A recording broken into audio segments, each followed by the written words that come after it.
Today, technology is embedded in schools like we could never have thought of before. I think we should embrace this because it could teach students new skills and allow them to create opportunities for themselves by creating new learning experiences. My first piece of technology is actually a website that I found called Animoto. This is a free video editing software, and it allows you to drag and drop photos, videos, audio, anything that could really enhance your video. This kind of video is great for changing pace in the daily lessons. It provides something other than a slideshow or reading from a book, something that might be tedious to many. Because it allows you to place all of this media into one package, it can really display history in a new light. Adding photos and video along with audio can really allow students to understand what it was like from a first-person point of view via interviews or even images. My next piece of technology is one that many might overlook in today's day and age, especially when it comes to everything revolving around the internet, apps, websites, stuff like that. And this is the simple document scanner.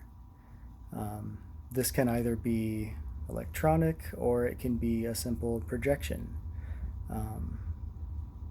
This was used in many of my courses in undergrad to display old or fragile pieces of work, something like books, catalogs, paintings, anything that could be passed around to students, but you wouldn't trust them to handle. The document scanner is especially great for primary sources because of the often fragile nature.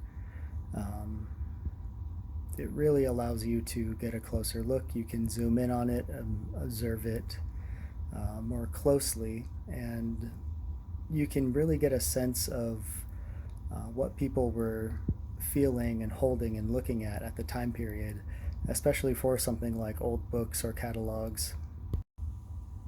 This really works well in history classes because it allows you to view that primary source up close and personal without a barrier like you would in a museum, or without having to handle it and pass it between 30-40 kids.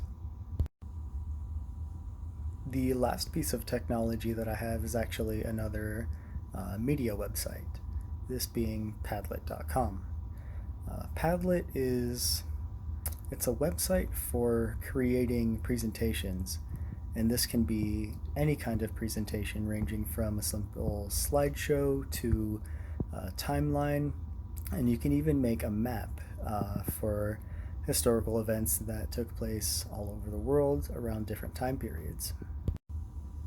Padlet is great for students because it allows them to get creative with their assignment, and I believe they can place pictures and videos, links, things like that along their timelines, and other students can actually go in and comment and leave questions, and this is actually great for teachers as well because it allows some form of interaction between students and teachers.